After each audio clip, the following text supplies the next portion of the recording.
The year was 2847, and humanity had become a species of the stars.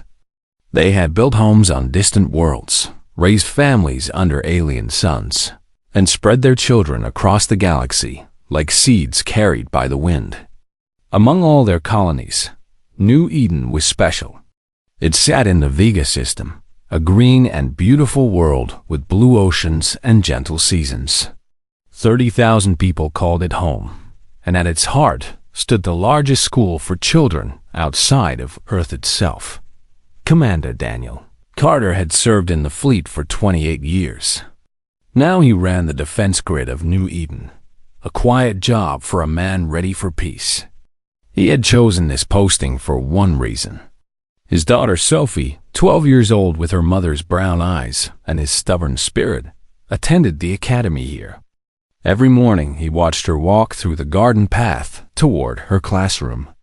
Every evening she told him about her lessons, her friends, her dreams of becoming a pilot like he had been. On that morning, Sophie sat in her classroom on the 3rd floor of the academy building. Her teacher, a kind woman named Mrs. Patterson, was showing them images of Earth's oceans. Sophie had never seen Earth, but she dreamed of it. She dreamed of standing on a beach and feeling sand between her toes, of swimming in water that stretched beyond sight. She raised her hand to ask a question about whales. She never got to ask it. 6,000 children filled the academy complex that day. They ranged from 5 years old to 17. They came from every corner of human space, sent by parents who wanted them to have the best education, the brightest future. The youngest ones were learning to read. The oldest were preparing for university. All of them trusted that they were safe. Far across the galaxy, in a chamber of black stone and cold light, the Zirathi Collective held council. 12 species sat at the great table, representatives of an empire that had ruled the stars for 3,000 years. They had crushed rebellions, exterminated rivals, and built their power on the simple principle that all other races must kneel or die. High Arbiter Kethvorin stood at the head of the table. He was tall and thin, with gray skin and eyes like black glass. He had led the collective for 2 centuries, and he had never known fear until the humans came. They bred fast, these newcomers. They learned fast. They refused to bow, refused to accept their place as servants, refused to understand that the galaxy belonged to the collective. They will overwhelm us in time, Kethvorin told his council. Not today, not in 100 years, but eventually, their numbers will drown us. We must act now while they are still weak. The plan was simple and cruel. They would not attack Earth. That would unite the humans in rage. Instead, they would strike at something softer, something that would break the human spirit forever. They would kill the children. When they see what we can do to their young, Kethvorin said, they will understand. They will scatter. They will hide. They will never again dream of standing against us. The council voted. The order was given. 40 warships departed for the Vega system. Daniel Carter was drinking coffee in the command center when the alarms began to scream. He looked at the sensor display and felt his blood turn to ice. 40 contacts emerging from hyperspace, forming attack formation. Zirathi warships. He had never seen so many in one place. He tried to hail them. He begged for communication, for explanation, for anything. They did not respond. They simply began to fire. The first plasma strikes hit the orbital defense platforms. They melted like candles in a furnace. Daniel screamed orders to his small security force, knowing it was hopeless. New Eden had no real military. It was a colony of teachers and farmers and children. It was never meant to fight a war. He opened a channel to Earth, knowing the message would take hours to arrive. He had seconds to speak. He could report the attack, give tactical data, request reinforcement. Instead, he found himself saying his daughter's name. "Sophie," he said into the microphone. "Sophie, please, someone save Sophie." The communication array exploded. The ceiling collapsed. Daniel Carter died still reaching for the controls.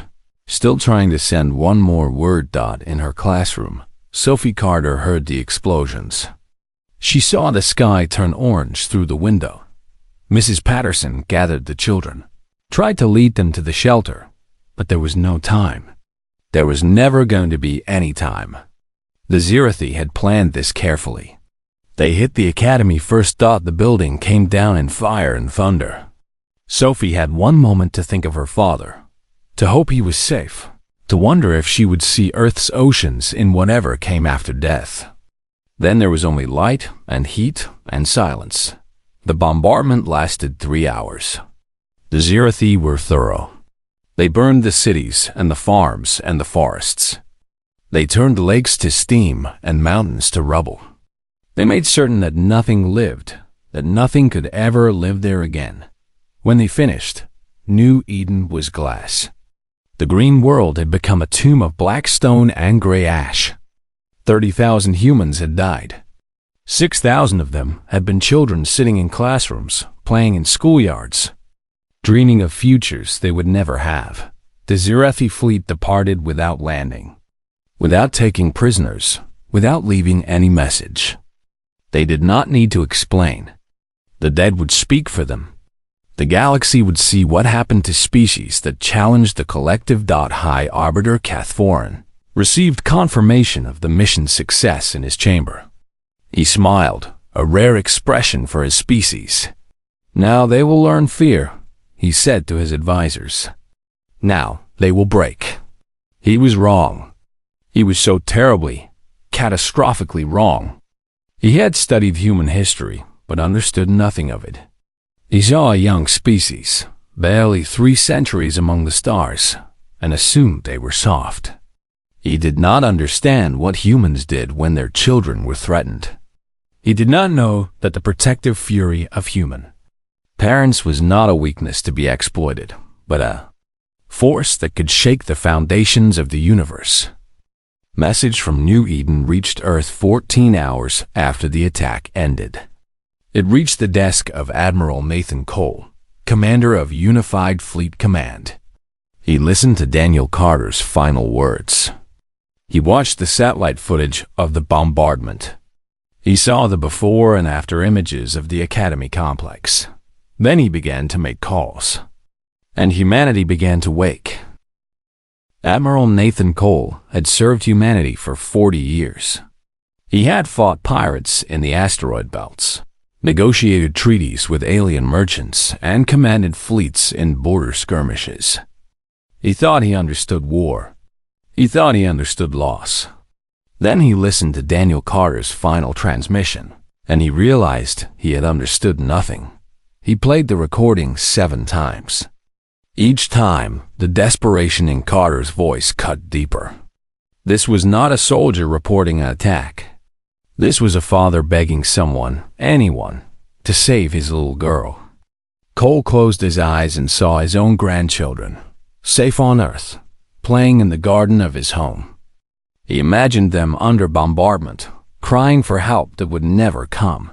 When he opened his eyes, something had changed inside him. The calm, careful admiral who weighed every decision was gone. In his place stood something older and darker, something that humanity had carried in its blood since the first parent lost the first child to violence. The news spread across human space within hours. On every world, on every station, on every ship, humans stopped what they were doing and watched the footage. They saw the green paradise of New Eden. They saw the Academy building, where 6,000 children had studied and laughed and dreamed. They saw the black glass crater that remained. On Luna, Dr. Patricia Simmons sat in her apartment and stared at the screen. She was a xenobiologist, a scientist who had spent her career studying alien life. She had always believed in peaceful coexistence, in understanding, in finding common ground with other species. Her twin nephews, 8 years old, had been students at the New Eden Academy. Their mother, Patricia's sister, had sent them there because the schools were excellent, because the planet was safe, because she wanted them to have every opportunity. Patricia watched the footage of the bombardment. She watched the building where her nephews had been turned to fire and ash. Then she picked up her communicator and called Fleet Intelligence. She had spent 20 years studying the Zirathi. Now she would use that knowledge for a different purpose. On Mars, General Howard Blake sat in his study surrounded by memories of his long career. He had retired 5 years ago, tired of politics and paperwork. His granddaughter Emma, 14 years old, had just started at the New Eden Academy. She had sent him a letter the week before, telling him about her new friends and her favorite teacher and the boy she thought was cute. He had been planning to visit her next month. Howard Blake was 73 years old. His bones ached. His reflexes had slowed. None of that mattered now. He began calling old friends, men and women who had served with him, commanders and captains and veterans who had put away their uniforms. One by one, they answered. One by one, they said the same thing. Tell us what you need. President Maria Vasquez addressed the United Human Assembly 3 days after the attack. The great chamber was silent. Representatives from every human world sat in their seats, their faces pale, their eyes red from weeping. Many of them had lost family on New Eden. All of them had lost something harder to name. Maria Vasquez had been a combat pilot before she entered politics. She had seen death. She had dealt death. But she had never felt the cold fury that filled her now. She gripped the podium and spoke in a voice that carried to every corner of human space. 3 days ago, the Zirathi Collective murdered 30,000 of our people. They targeted our children deliberately. They burned 6,000 boys and girls who had never harmed anyone, who had never threatened anyone, who had only dreamed of growing up and living their lives. She paused. The silence was absolute. The Zirathi believe this attack will break us. They believe we will scatter in fear, hide in shame, accept our place as a lesser species. They have made a terrible mistake. Our voice rose not in anger but in something beyond anger. They do not understand what they have awakened. Every shipyard in human space will work day and night. Every factory will build weapons. Every man and woman who can serve will serve. We will not rest. We will not negotiate. We will not forget. We will find every being responsible for this crime.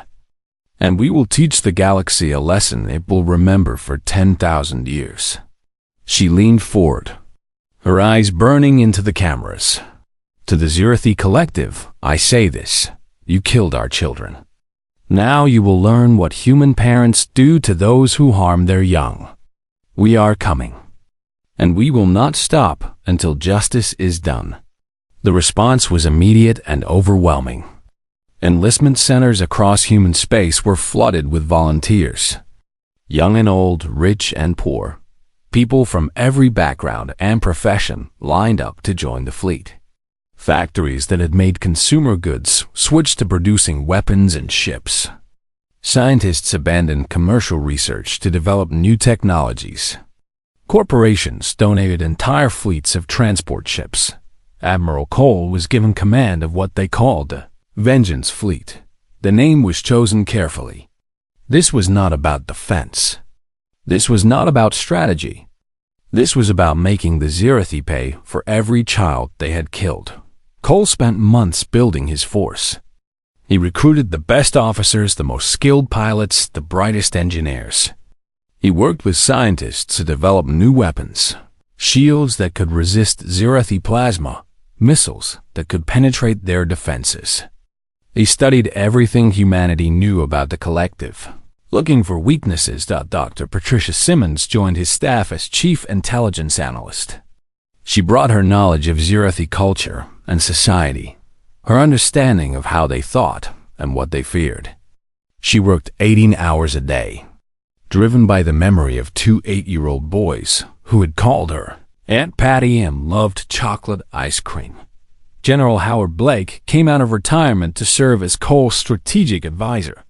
He brought decades of experience and a network of contacts throughout the military. He trained young officers, shared hard-won wisdom, and planned operations with the cold precision of a man who had nothing left to lose. 18 months after the massacre of New Eden, the Vengeance fleet was ready. 300 warships gathered at the edge of human space. Their crews had trained harder than any force in human history. Their weapons were the most advanced humanity had ever built. Their purpose was simple and clear. Admiral Cole stood on the bridge of his flagship, the Reckoning. He looked at the stars and thought of all the children who would never see them. He thought of Daniel Carter's final words, a father crying his daughter's name into the void. "All ships," he said quietly into the fleet channel, "set course for Zerthi space. It is time to collect what is owed." The fleet moved as one, vanishing into hyperspace, carrying with them the rage and grief of an entire species. The hunt had begun. The Vengeance fleet emerged from hyperspace at the edge of Zerthi territory like a storm breaking over mountains. 300 warships, the largest human force ever assembled, hung in the darkness between stars. Admiral Nathan Cole stood on the bridge of the Reckoning, watching the tactical display fill with information. Beside him, Captain Amy Patterson ran final checks on weapon systems while Commander Luis Mendez monitored communications. Their first target was Keth Station, a military outpost that guarded the main trade routes into collective space. It was heavily fortified, defended by a permanent garrison of 60 warships. The Zerthi considered it unbreakable. They were wrong. Admiral Cole had spent 18 months preparing for this moment. His ships carried weapons the Zerthi had never seen. Shields built to resist their plasma fire, missiles designed to slip through their defenses. More importantly, his crews had trained with a focus and intensity that bordered on obsession. Every pilot, every gunner, every engineer understood what they were fighting for. They carried the names of New Eden's children in their hearts. The battle began at dawn, local time, though there was no sun in the void between stars. Human ships advanced in precise formation, their movements coordinated through quantum communication networks that the Zerthi could not jam. The first wave of missiles struck the station's outer defenses, not to destroy them but to test them, to force the defenders to reveal their positions and capabilities. The Zerthi responded with confidence. They had crushed rebellions before. They had broken species that dared to challenge them.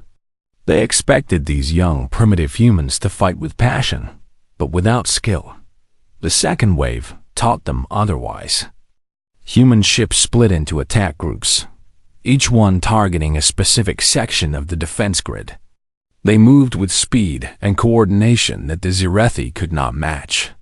Their weapons found gaps in the station's shields. Their missiles avoided point defense fire. Their pilots anticipated every countermove dot within 3 hours. Keth Station was burning. Half the garrison fleet was destroyed, the rest scattered and fleeing. Admiral Cole ordered his ships to hold position as he broadcast a message to the survivors, transmitted in every language the collective used. "I am Admiral Nathan Cole of the United Human Fleet. 80 months ago, your collective murdered 30,000 humans on New Eden, including 6,000 children. We have come to collect payment for that crime. Tell your masters that humanity remembers every name, every face, every child. Tell them we are coming. Tell them we will not stop until justice is done." He paused, letting the words sink in.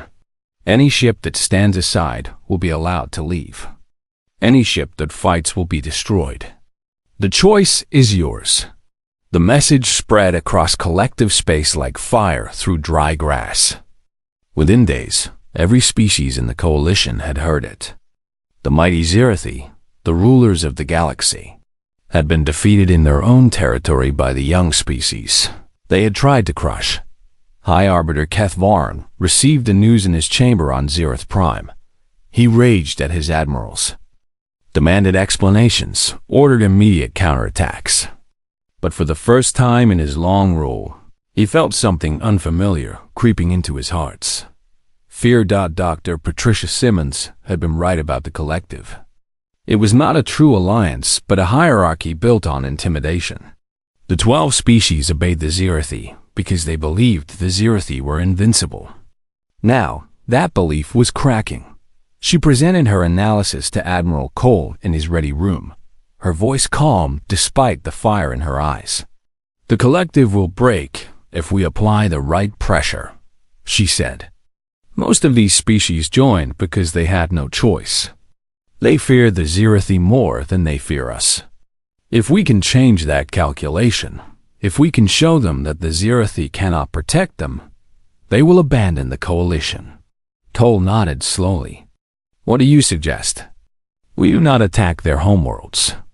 We attack supply lines, communication relays, military outposts. We make them feel unsafe everywhere. And we send the same message with every attack. We are not at war with the collective. We are at war with the Zerathi. Stand aside or share their fate." The strategy worked better than anyone expected. Over the following months, the Vengeance Fleet struck dozens of targets across collective space. They destroyed fuel depots and sensor arrays. They captured weapons convoys and freed prisoners from labor camps. They appeared without warning, struck with devastating force, and vanished before reinforcements could arrive. With each attack, the message spread. The humans were not interested in conquest. They were not trying to build an empire. They wanted only one thing: the beings responsible for New Eden. Anyone who was not Zerathi could avoid destruction simply by stepping aside. 3 of the 12 collective species quietly withdrew their fleets to their home systems. They sent no official communications, made no public statements. They simply stopped responding to Zerathi orders and pulled back their ships. The collective, which had ruled through fear for 3,000 years, was beginning to crumble. Admiral Cole pushed his advantage. He led raids deeper into Zerathi territory, striking targets that had never been attacked, destroying installations that the enemy believed were safe. His ships became ghosts, appearing and disappearing at will, leaving destruction in their wake. Commander Luis Mendez managed the intelligence network that made these operations possible.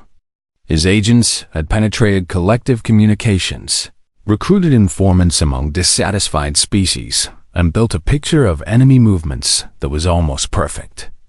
Every time the Zerathi tried to set a trap, the humans knew about it in advance. Every time they moved to defend one target, the fleet struck somewhere else. Captain Amy Patterson commanded the fleet's tactical operations with brilliant efficiency. She coordinated hundreds of ships across light years of space, ensuring that every attack achieved maximum impact with minimum casualties.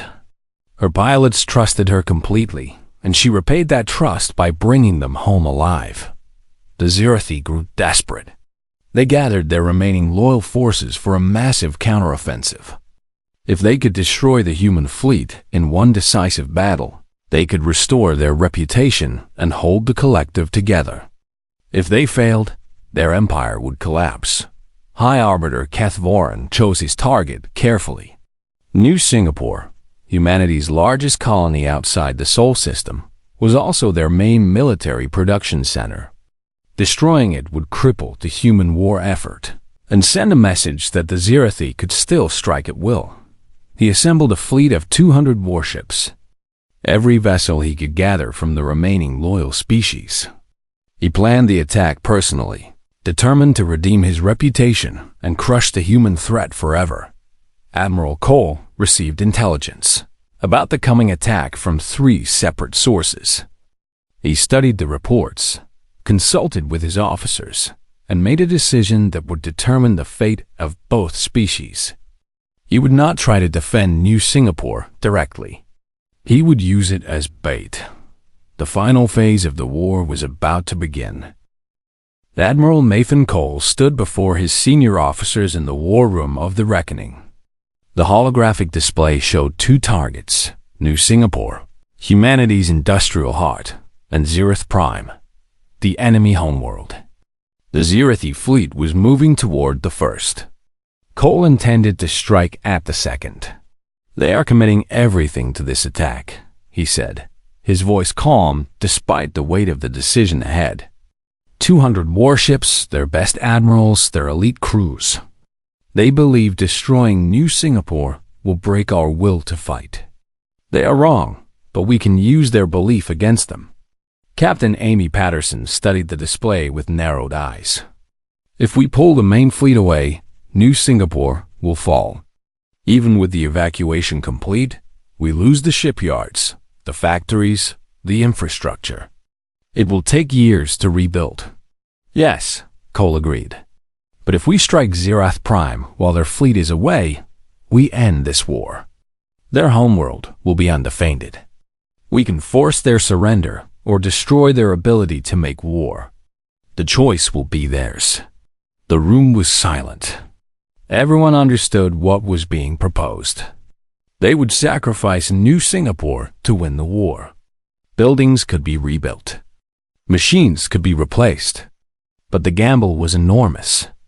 If something went wrong, if the fleet was delayed or defeated at Zereth Prime, humanity would lose both targets. General Howard Blake spoke from his seat at the table. The old warrior had grown thinner in the months since the war began, but his eyes were sharp and his voice was steady. "I will stay," he said simply. "Give me a small force, volunteers only. We will hold New Singapore as long as possible. Every hour we delay them is an hour you have to complete your mission." Cole shook his head. "Howard, that is a death sentence. Even a delaying action against 200 ships. I know exactly what it is." Blake smiled, and for a moment he looked like the young officer he had been 50 years ago. "My granddaughter died on New Eden. I have been waiting for a chance to make her death mean something. This is that chance." The vote was unanimous. Blake would lead the defense of New Singapore with 30 ships crewed entirely by volunteers. The main fleet would strike at Zereth Prime. Every officer in the room knew they might never see each other again. The evacuation of New Singapore had been underway for weeks. Civilian transports carried millions of people to safety in other systems. Factory workers dismantled critical equipment and shipped it to backup facilities. By the time the Zerethi arrived, the colony would be empty except for Blake's defenders and the infrastructure they could not move. Admiral Cole led his fleet toward Zereth Prime through a series of short hyperspace jumps designed to avoid detection. Commander Luis Mendez monitored enemy communications constantly, alert for any sign that their plan had been discovered. Dr. Patricia Simmons reviewed everything they knew about the Zerethi homeworld, identifying targets and preparing the legal case that would follow their victory. The Zerethi fleet arrived at New Singapore expecting easy prey. Instead, they found General Howard Blake and 30 human warships waiting for them in a defensive formation around the planet. The odds were nearly 7-1. By every calculation, the battle should have been over an hour's dot. It lasted 11 hours. Blake had positioned his ships perfectly, using the planet's gravity well and orbital facilities to maximum advantage. His crews fought with a ferocity that stunned the Zerethi commanders. Every time they pushed forward, they paid in blood. Every ship they destroyed cost them 2 of their own. Blake commanded from the bridge of his flagship, the Defiance. He had served on ships like this for 40 years, and he knew exactly what they could do. He pushed his vessels to their limits and beyond, demanding everything from his crews and receiving it gladly. 7 hours into the battle, half of Blake's fleet was gone. The Zerethi had lost 60 ships, an exchange rate that horrified their admirals. They had expected quick victory, not this grinding nightmare of missiles and plasma and dying ships. Blake broadcast a message to the enemy fleet. his voice rough with exhaustion but filled with quiet pride. "My name is Howard Blake. My granddaughter Emma was 14 years old. She loved horses and terrible music and her grandmother's cookies. She died on New Eden because your leaders thought killing children would make us afraid. You should have learned by now that you were wrong." The battle continued. Blake's ships fell one by one, but each one took enemies with it. His pilots rammed their damaged vessels into Zarathi cruisers. His gunners fired until their weapons melted. His engineers kept reactors running past every safety limit, squeezing minutes of power from systems that should have failed hours ago. 10 hours into the battle, Blake had 8 ships left. The Zarathi had lost 90. Their commanders were screaming at each other, blaming subordinates, demanding reinforcements that could not arrive in time. They had never faced anything like this. They had never imagined that humans could fight with such terrible determination. The Defiance took a direct hit to her engine room at the 11-hour mark. Blake felt the ship shudder around him, heard the alarms screaming, saw the damage reports flooding his display. His ship was dying. His fleet was dying. But they had held for 11 hours. He opened a final transmission to Earth, knowing it would take hours to arrive, but wanting someone to hear his last words. "This is General Howard Blake. We have held New Singapore for 11 hours against 200 enemy ships. My fleet is gone. My ship is failing. But we have done what we came to do." He paused, and when he spoke again, his voice was soft. "For the children of New Eden, for my Emma, tell Admiral Cole to finish what we started." The Defiance's reactor failed moments later. The explosion took 3 Zarathi ships with it. The surviving Zarathi fleet secured orbit over New Singapore and began landing troops, only to find empty buildings and abandoned factories. Their great victory was hollow. They had destroyed 30 human ships, but those ships had been crewed by volunteers who knew they would not survive. They had captured a colony, but that colony had been evacuated weeks ago. And while they were celebrating their empty triumph, Admiral Cole's fleet emerged from hyperspace above Zirath Prime. The Zarathi homeworld had minimal defenses. Every available ship had been sent to attack New Singapore. The orbital platforms were designed to handle pirates and smugglers, not 300 warships carrying weapons of terrible power. Admiral Cole broadcast his message to the planet below. "This is Admiral Nathan Cole. Your fleet attacked our children. Now I stand above your world with the power to destroy everything you have built. I offer you one chance. Surrender the leaders responsible for the massacre of New Eden, or I will reduce your civilization to ashes." High Arbiter Keth Voran received the transmission in his palace. For the first time in his centuries of life, he understood true fear. He also understood that he had lost. The collective was shattered. His fleet was out of position. His world was defenseless, but he was too proud to surrender, too arrogant to admit defeat. He sent back one word: never. Admiral Cole acknowledged the response with a nod. He had expected nothing else. He turned to his officers and gave the order that would end the Zarathi as a great power forever. Begin the bombardment. The bombardment of Zirath Prime was unlike anything the galaxy had ever witnessed. 300 human warships hung in orbit above the ancient homeworld, raining fire upon military bases and government buildings. Admiral Nathan Cole watched from the bridge of the Reckoning as explosions bloomed across the planet's surface like flowers of light. But even in his anger, even in his grief, Cole held to a principle that separated humans from the monsters they fought. His orders were specific and absolute. Military targets only. No hospitals. No schools. No residential districts. Every missile had been programmed with detailed maps showing what to hit and what to spare. "We will not become them," Cole had told his officers before the attack. "They killed our children. We will not kill theirs. We will destroy their ability to make war." We will bring their leaders to justice. But we will not murder innocents, no matter how much we might want revenge. The Zirathi military crumbled within hours. Bases that had stood for centuries became craters. Shipyards that had built fleets to terrorize the galaxy were reduced to twisted metal. Communication centers that had coordinated the collective's rule went dark one by one. Captain Amy Patterson coordinated the targeting from her station, her voice steady as she directed the destruction. Commander Luis Mendez monitored planetary communications, tracking government officials as they fled from building to building, trying to escape the unstoppable assault. Dr. Patricia Simmons stood beside Admiral Cole, watching the world that had ordered her nephew's deaths burn under human weapons. She felt no joy. She felt no satisfaction.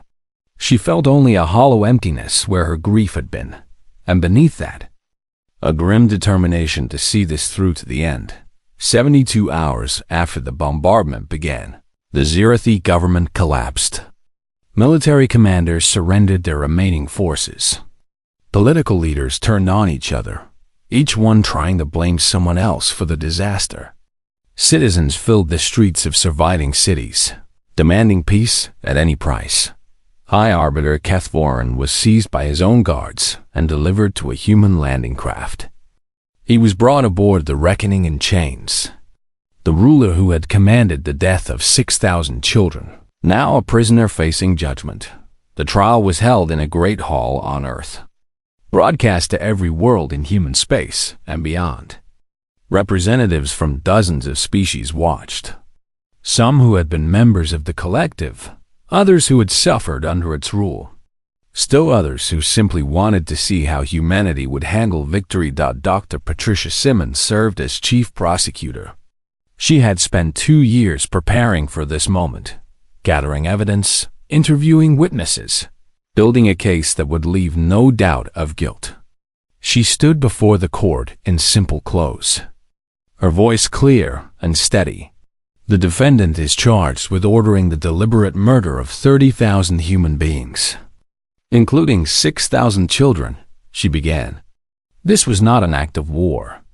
This was not a military operation. This was mass murder, planned and executed with the specific intention of terrorizing humanity into submission. She presented the evidence. Communications from Zirathi military archives showed Kethvorin personally approving the attack plan. Intelligence reports proved that the Academy on New Eden had been selected as the primary target precisely because it housed children. Testimony from captured officers confirmed that the bombardment was designed to maximize civilian casualties. Then she read the names.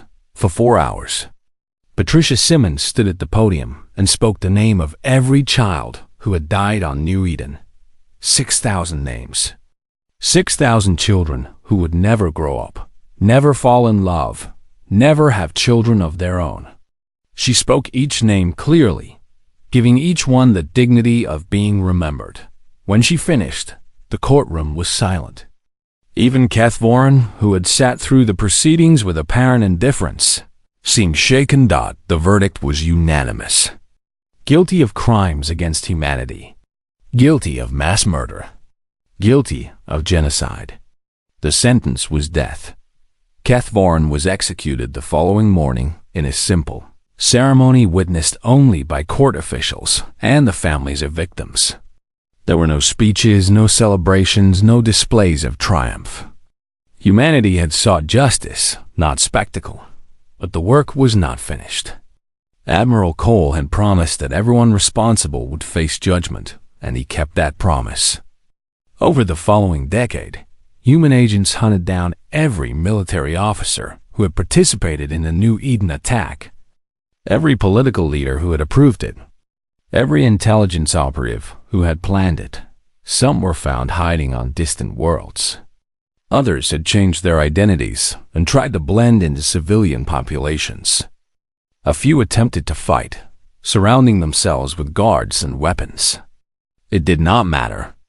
Human hunters found them all. There were no exceptions, no deals, no amnesties. Each one was brought to trial, found guilty, and executed. The message to the galaxy was clear. Harm human children, and humanity would pursue you to the ends of the universe. It might take months. It might take years. It might take decades. But they would find you, and they would make you pay. 20 years after the massacre, a memorial was built on New Eden. The planet had been declared a protected site, a place of remembrance where no colony would ever be built again.